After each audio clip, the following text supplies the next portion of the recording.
God sent his people to die for him, but in Christianity, God came to die for his own. Why this Muslim decided to quit his religion and join Christianity. We are going to see today some of the main points he made about why he joined Christianity and should he be It was a logical decision. When I was a Muslim and I was reading the Quran and the Bible, I was reading both of them at the same time in Quran. Very smart decision to see both perspectives, not only one and them make a decision based on that.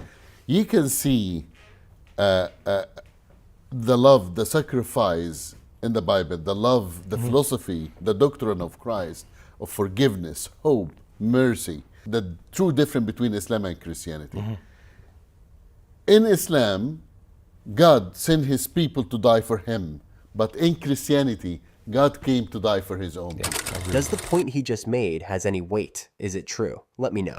Even when you're reading with regard to human rights in the Quran, for example, like the way treating of women, the way that treating minorities, non-believers, the way that they treated the Jewish and Christians, for example. When you're reading the Quran and you see that they are calling the Jews monkeys and pigs.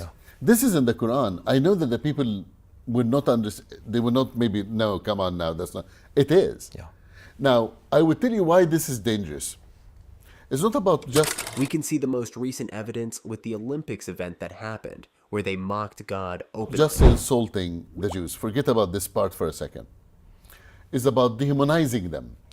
And when you dehumanize somebody, that's the first sign of committing genocide against them, because it's easy to kill because they're not human.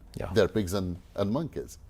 So when you read all of this, when you read about women's rights, when you read that you have the woman, if she, your wife, if she refused to sleep with you, when you have a right to marry four, and after the four you can have a malakat aymanukum.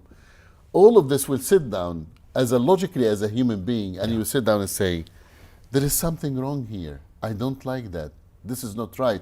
Because what is woman? Is my mom, is my sister, is my daughter, is my wife. So there is something wrong there. And when you go to Christ and his first miracle, what was his first miracle? The water and wine. And who forced him for this miracle? Yes, exactly. His mom. His respect, and he told her, I didn't start my ministry yet, but it was out of respect and love and honoring her. What you're saying, any man in their right mind, anyone who has a conscience, anyone who can read this text, they can observe for themselves. They can see that one thing is negative and one thing is positive. And the mind, especially when we're facing the persecution that's happening to the Christians around the world today. Some would argue that some Muslims won't accept other religions living with them in the society. We have to be united. We have to understand how we can fight it, not in a revenge, in a loving way. We don't fight hate by hate, revenge by revenge, or evil by evil. We fight hate by love, revenge by forgiveness, and evil by the power of the living God. But do Western countries even have the toolkit? Do you see a model where Western countries can live with Islam, or at least engage with it in a way that understands their values? My brother, I need to tell you something. Please. Within our faith, we know that whoever will follow Christ will be facing persecution. North America is not far away from this persecution. We are in the first wave. The world divided to two zones, a conflict zone and a comfort zone. In reality, a vast majority of Muslims wouldn't have a problem living with other Christians, but there is a small part that wouldn't accept it. And most of them are now coming to Europe illegally. Between 200 to 300 million persecuted Christians in our world today. We have to remember one very important fact. This is the first wave of persecution. North America will face persecution. And this Muslim movement that you are talking about, and what we see today, especially after the war in Israel, will be the first igniting of real persecution. The immigration that we are facing, the subject of the immigration that we are facing today, is have to be resolved. And there is one question that all the Arab countries and the Western countries have to answer. Why all of these Muslim immigrants not going to Saudi Arabia, not going to Qatar, not going to Bahrain? And these countries have more ability financially, better than Canada and United States. We have to take care of our safety, our security in our country, and in order for us to be able to help more.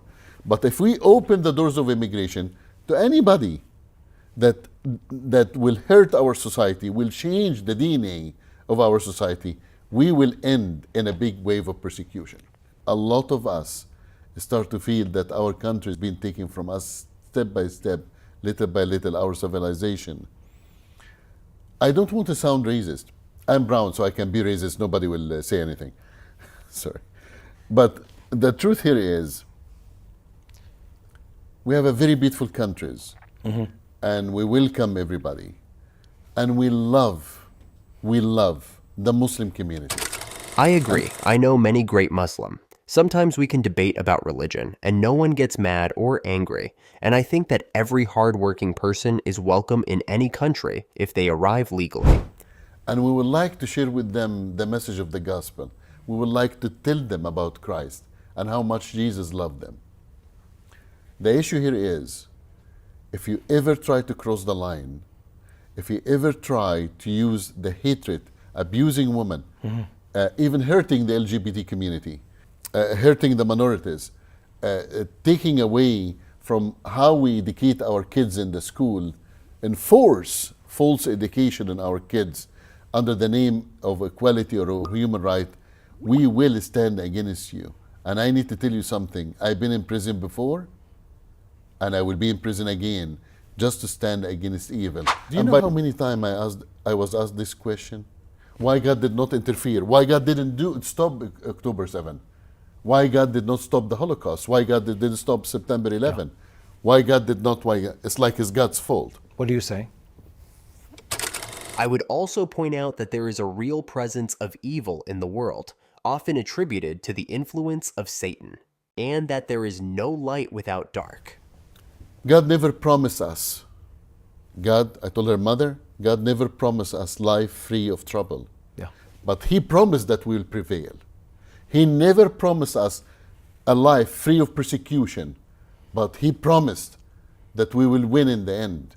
He never promised that He will be early, but He also never promised that He will be late. He is always on time. Yeah.